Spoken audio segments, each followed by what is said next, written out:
এবারে বেরিয়ে এলো শেখ হাসিনার শেষ 5 বছরের নারকীয় হত্যাকাণ্ডের চাঞ্চল্যকর তথ্য। পুলিশ সদর দপ্তর ওয়েবসাইটে প্রকাশিত অপরাধ পরিসংখ্যান থেকে জানা গেছে, শেখ হাসিনার শাসন আমলে শেষ 5 বছরের 16,000-এরও বেশি হত্যাকাণ্ড ঘটেছে, যা প্রতিদিনই গড়ে 9 জনেরও বেশি মানুষের হত্যার ঘটনা। এছাড়া ওই সময়ের মধ্যে প্রায় 2,500 অপহরণের ঘটনা ঘটেছে। কিন্তু এমন ভয়াবহ হত্যাকাণ্ডের মূল হোতা কারা?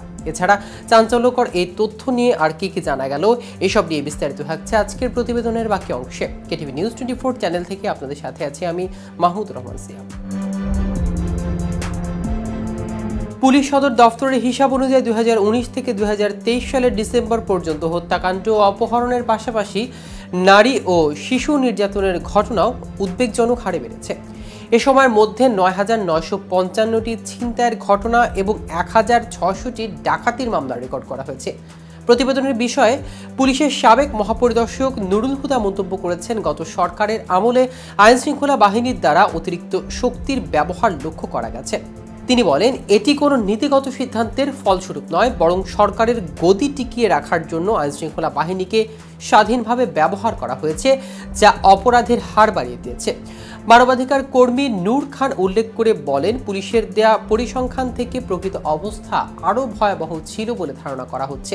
তিনি বলেন, পুলিশের রিপোর্ট অনুযায়ী হত্যাকাণ্ডের বেশিরভাগই আইনশৃঙ্খলা রক্ষাকারী বাহিনীর নির্যাতন, যা তথাকথিত ক্রসফায়ারের মাধ্যমে ঘটেছে।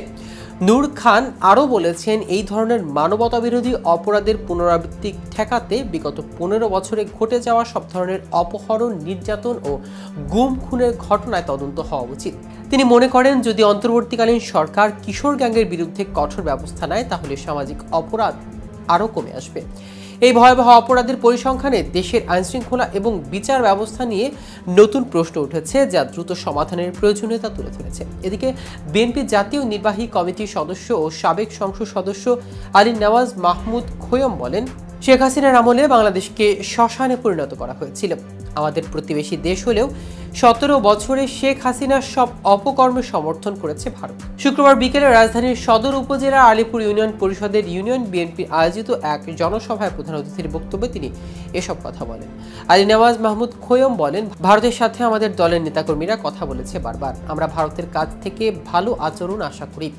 ভারতের কাছে বারবার আহ্বান করার পরও তারা সমর্থন করেছে শেখ হাসিনাকে, সমর্থন করেছে হত্যাকাণ্ডগুলোকে। হাসিনা প্রমাণ করেছে সে ভারতের একটি উৎকৃষ্ট দালাল, তাই ভারত তাকে আশ্রয় দিয়েছে। সেখান থেকে সে ষড়যন্ত্র করছে।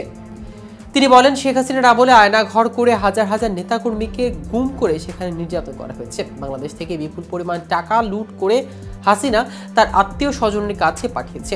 হাসিনার ভাগ্নি টিউলিপ বাংলাদেশ থেকে 60,000 কোটি টাকা লুট করে নিয়ে গেছে। সেই টাকা দিয়ে বাংলাদেশে 600 হাসপাতাল তৈরি করা যেত।